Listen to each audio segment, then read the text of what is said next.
Britannia rules the waves, except when it can't sail.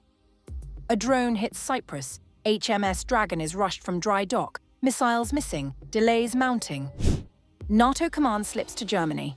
One destroyer deployed, others in repair. At a critical moment, Britain looks stretched. So here's the question. Is the Royal Navy running out of ships or time?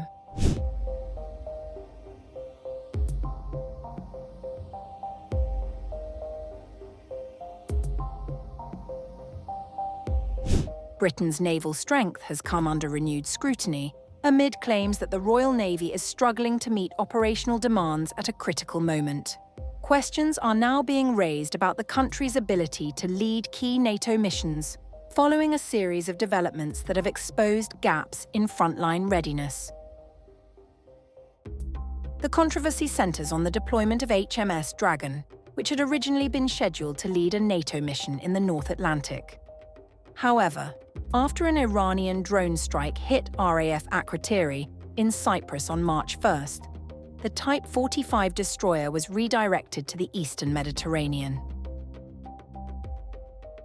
In its place, the German frigate FGS Saxon will now take command of NATO's Standing Maritime Group 1. The move has prompted criticism from within the UK, with Conservative MP Ben Obeid-Jekti told the Portsmouth News that the Royal Navy had officially run out of ships. Britannia most certainly doesn't rule the waves. The situation has been further complicated by remarks from Defence Secretary John Healey, who stated during an interview that Britain operates 17 frigates and destroyers. In reality, the figure stands at 13, including 6 Type 45 destroyers, of which only one is currently deployed at sea. Although a senior Royal Navy officer is expected to retain command of the NATO task group, operations will now be conducted from the German flagship. The German embassy confirmed the shift on X, describing it as part of an increased military presence in the North Atlantic. Germany is increasing its military presence in the North Atlantic under NATO.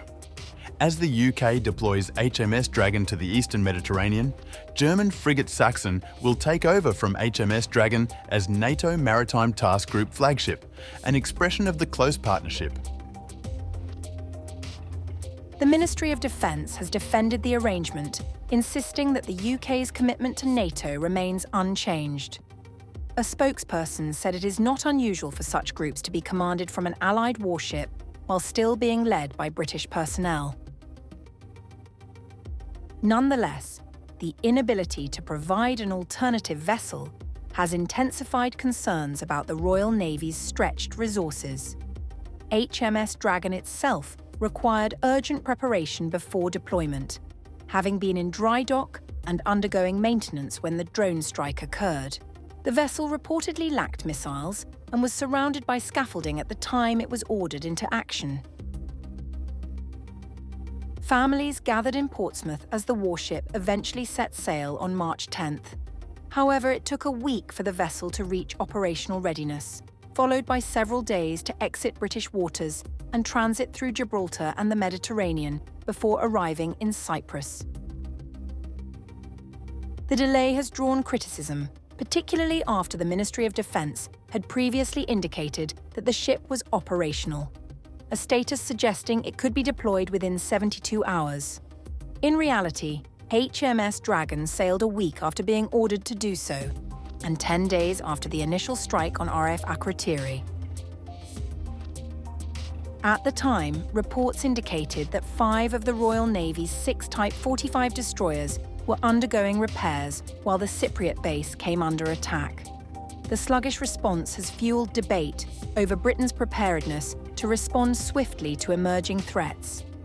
Former Royal Navy Commander Rear Admiral Parry told The Sun that the situation was a farce, criticising the government for failing to anticipate rising tensions in the region.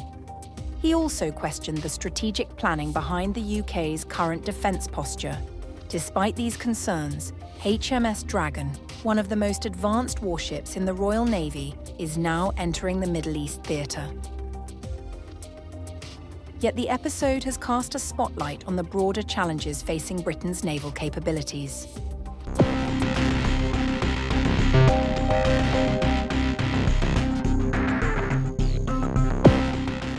While the world watches missiles arc across Middle Eastern skies, the more unsettling battle may be playing out beneath the surface.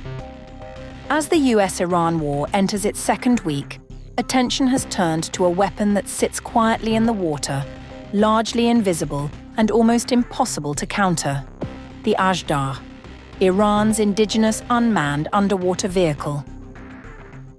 UUVs, as they are known, are torpedo-shaped, autonomous or semi-autonomous craft that operate beneath the surface without a crew, capable of carrying explosives, loitering near shipping lanes, and striking targets with little to no warning. The Ajdar is Iran's own version of this technology, built indigenously and believed to be among the most operationally tested in the region. And it is a significant reason few ships are moving through the Strait of Hormuz. The Ajdar, which translates to dragon, is 8 meters long and 533 millimeters in diameter, built to launch from a standard torpedo tube. It runs on a lithium-ion battery powering a 20-kilowatt electric motor, capable of reaching speeds of up to 22 knots. At high speed, it covers 127 kilometers. In standby mode, it can loiter for up to 96 hours waiting. Its control surfaces are recessed into the hull and spring-loaded to deploy on launch, keeping its profile clean and its sonar signature minimal. According to defense analysts, the vehicle carries an estimated 50 kilograms of high-yield explosive, enough to cause serious damage to a commercial tanker or an armored warship. It detonates on contact or through magnetic influence and, once deployed, approaches its target without warning. Standard mine countermeasures are largely useless against it because it moves. Defense analyst Patricia Marins argues that the broader evolution of unmanned underwater warfare is reaching a turning point. And at this point, the West might not even have an answer for Iran's Dragon. Effective countermeasures do not yet exist. We are talking about a technology that could put billions of dollars in naval investments at risk. Iran is believed to have first deployed the Ajdar during the 2019 Fujairah tanker attacks, when 4 vessels were struck off the UAE coast. Norwegian insurer DNK concluded at the time that the attacks were carried out by Iran using underwater drones carrying between 30 and 50 kilograms of explosives. The Ajdar has since been significantly upgraded, with resources diverted from Iran's Valfajr and Hoot torpedo programs to develop a more advanced version. Marins, who has followed Iranian UUV development closely, is direct about what this means for the current conflict.